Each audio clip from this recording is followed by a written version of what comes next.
Учение о практике медитации.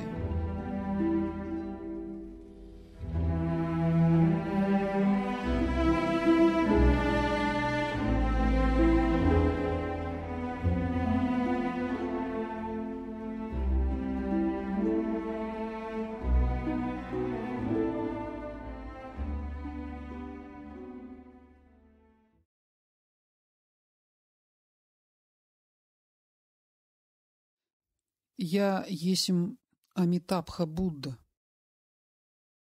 пришедший к вам через этого посланника.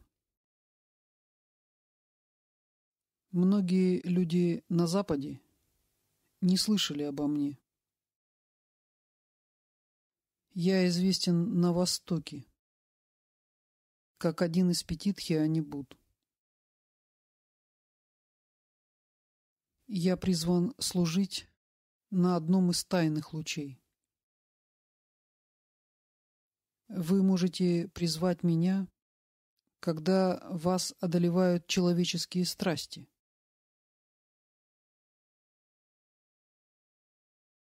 Любая человеческая страсть может быть преодолена. И вы приходите в воплощение для того, чтобы преодолеть ваши страсти, избавиться от ваших страстей.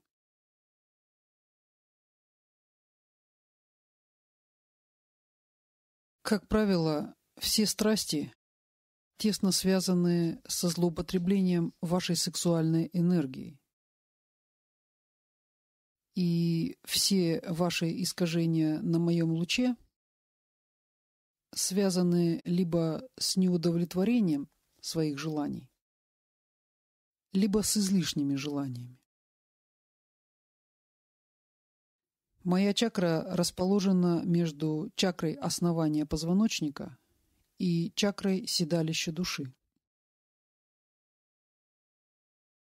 И эта чакра связана с вашим «Я Христа».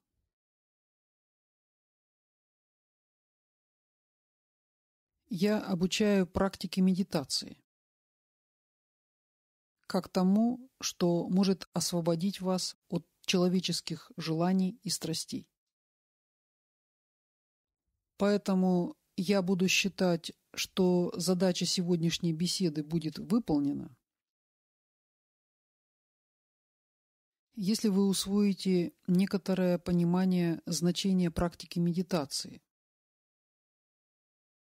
и примете решение осуществлять эту практику в вашей жизни.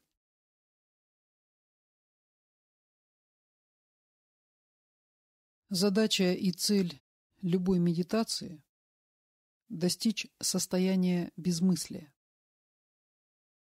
полного покоя ума. Когда вам удается успокоить ваш ум, вы приводите в гармоничное состояние ваши внутренние чувства. Вы балансируете вашу внутреннюю природу и успокаиваете свои желания. До тех пор, пока ваше сознание занято предметами, окружающими вас в физическом мире, вы не сможете возвысить свое сознание до тех высот, которые позволят вам войти в другой, реальный мир и пребывать в нем.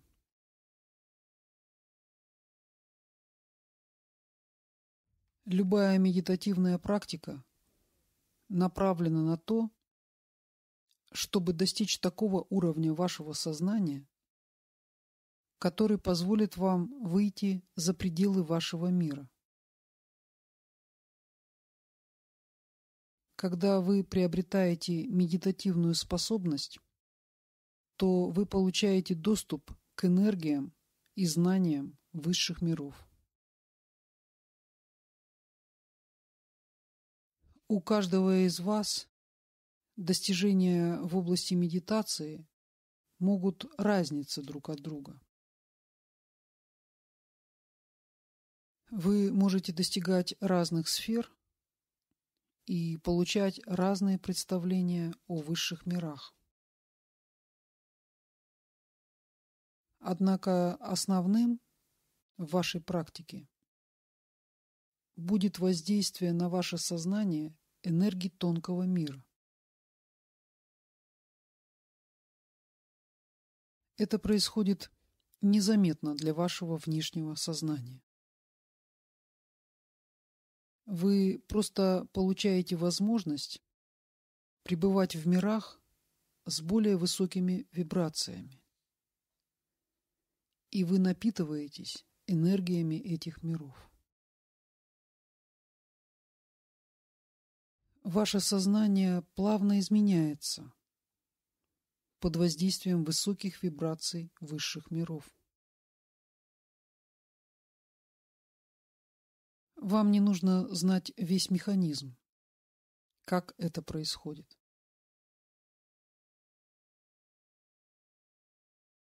Можно сравнить действие энергии высших миров на ваше сознание с воздействием Солнца на вашу кожу.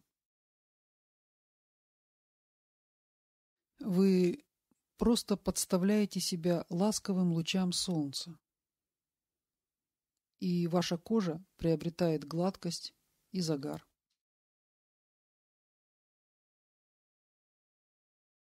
Точно так же ваше сознание разглаживается под воздействием тонких энергий,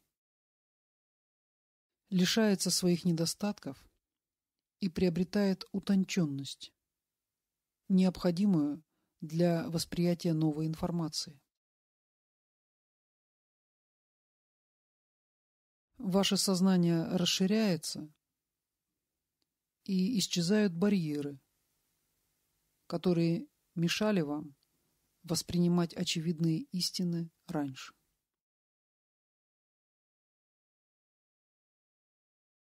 Конечно, медитативная практика требует значительного времени и опытного наставника рядом.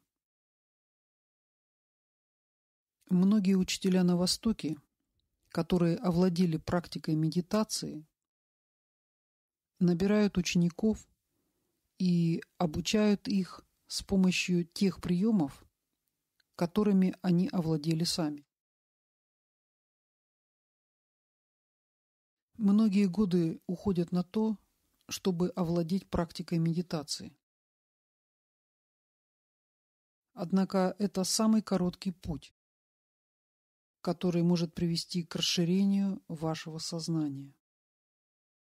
И я не знаю другого пути, который был бы столь же эффективен. Исторически сложилось так, что западная часть человечества не получила доступа к медитативной практике. На Западе больший упор делается на молитву.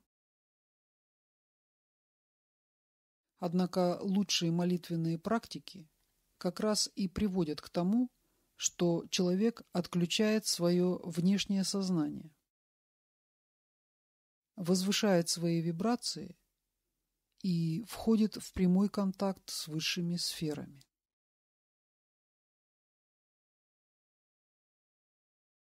При этом происходит прямой обмен энергиями с высшей частью вас самих и с высшими мирами. Однако молитва, неся смысловую нагрузку, часто не позволяет вашему уму оторваться от окружающего вас мира. Есть практика многократного повторения коротких молитв. Доведенная до бездумия и автоматизма, повторение молитв имеет такое же воздействие, как практика чтения мантр. Сама по себе такая практика очень ценна, но ее можно рассматривать только как подготовительный этап к медитации.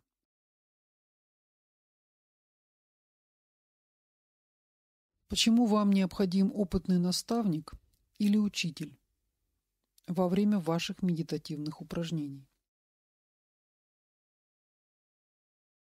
Вы знаете, что невидимый мир имеет разные частоты вибраций.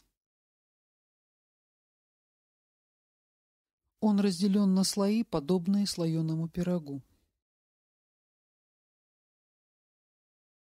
И опасность заключается в том, что вы можете попасть под воздействие не очень высоких энергий и вступить в контакт с недружественными сущностями.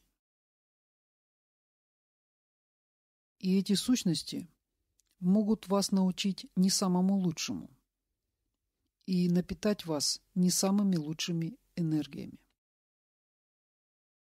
Все зависит от начального, уже достигнутого вами уровня сознания.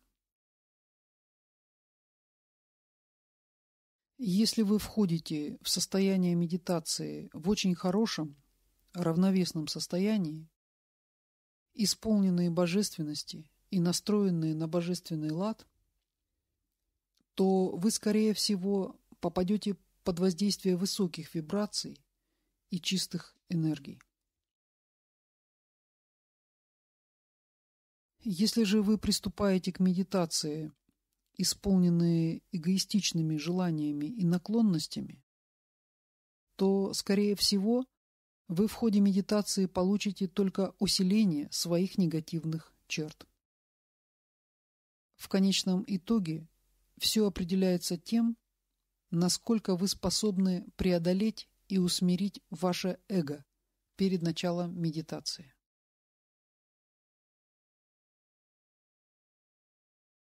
Поэтому любая медитативная практика, точно так же, как все в вашем мире, может носить двойственный характер. И получаемый вами эффект определяется полностью вашими мотивами и внутренними устремлениями. Если вы приступаете к медитации для того, чтобы овладеть приемами, позволяющими вам контролировать людей или обрести способности, которые позволят вам занять привилегированное положение в вашем мире, то в ходе ваших медитаций вы будете творить карму, потому что вы будете использовать божественную энергию для прославления своего эго. Приступать к любой медитативной практике нужно только в полном смирении перед волей Бога и в трепете перед Его могуществом. Только тогда, когда ваш мотив чист и ваши желания чисты, вы сможете возвысить свое сознание до таких высоких вибраций, что вы получите доступ к совершенным божественным энергиям, которые будут ваять из вас нового человека, божественного по своей сути. И чем больше в этом случае времени вы будете проводить в медитации, тем все более и более ваши вибрации будут приближаться к совершенным божественным образцам. Не бойтесь в этом случае слишком оторваться от вашей действительности, потому что как только вы выйдете из медитативного состояния, ваше сознание опустится на ваш план со скоростью скоростного лифта. Потребуется еще некоторое время, и вы вновь приобретете способность понимать, где вы находитесь.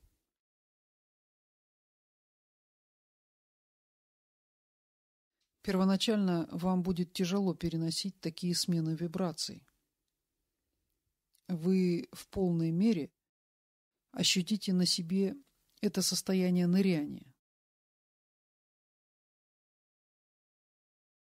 Сначала вы сбрасываете из себя все свои мысли и чувства и ныряете в высшую реальность. Затем вы постепенно возвращаетесь из этой реальности в ваш мир вновь облекаясь в ваши земные мысли и чувства. Подобная практика позволит вам постоянно осознавать себя пребывающим одновременно в двух мирах. Как и любая другая практика, практика медитации требует от вас постоянства и регулярности ваших занятий. Идеально было бы, если бы вы уделяли этой практике 1,5–2 часа ежедневно. Однако, если условия вашего пребывания в физическом мире пока не позволяют вам этого, то вы можете начать свои медитативные занятия с еженедельных занятий. Но вам необходима регулярность ваших занятий и устремленность. Я знаю, что многие из вас проводят в молитвах до часа и более в день. Может быть, вам имеет смысл часть того времени, которое вы уделяете молитве, посвятить медитативной практике. Скажем, минут 15–20. Ваше Высшее Я всегда знает, что является в данный момент наиболее важным и необходимым для развития вашей души. Поэтому прислушивайтесь к своим внутренним ощущениям, чтобы не получилось так, что вы лишите себя так необходимой вам молитвенной практики и не способны будете получить качественную медитацию по своим внутренним ограничениям.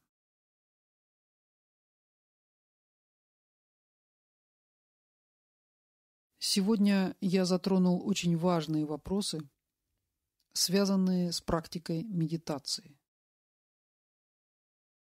И я буду рад, если кому-то из вас мои наставления помогут. На самом деле есть очень много людей, которые приняли воплощение на Западе, но в прошлом имели многие воплощения на Востоке, где уже владели в полной мере медитативными практиками. В этом случае вам необходимо просто немного подтолкнуть свое сознание, чтобы вспомнить о тех навыках, которые вы уже имели в прошлом. Вот к этим людям, по большей части, я и обращался сегодня. Я есмь Амитабха.